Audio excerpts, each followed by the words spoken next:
course, the problem with more data is that you could end up with more poor quality data, which is, Absolutely. which I always view as the Achilles heel of supply chain, visibility. I mean, are there better ways for companies to, manage and improve data quality? There are a number of ways. First off, when you can do it, it's always great to make sure that you address a data quality issue at the system of record. But in many cases, when you're dealing with a use case such as end-to-end visibility, that's going to be a challenge because you're dealing with a lot of things that are beyond your control.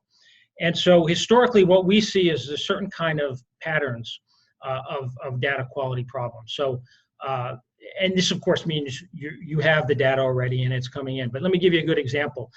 In the basic fulfillment use case, the process typically starts with the shipper receiving an order. The shipper will then confirm that order.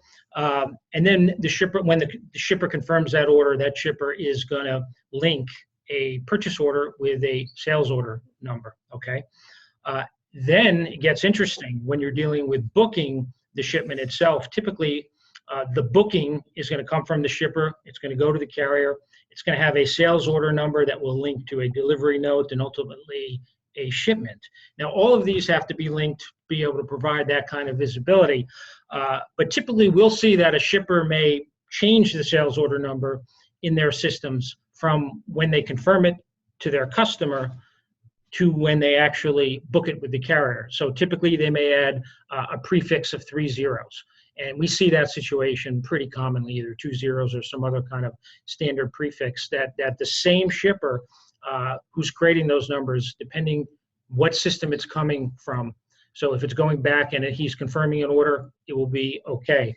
But when it goes to a carrier or it goes to a different system, it will be somewhat changed. And we see those rules and we essentially say, okay, for this, and this also goes back to the network, for this particular partner on the network, when we receive their sales order number coming from a booking, we're going to create a separate concept that we call a tracking concept.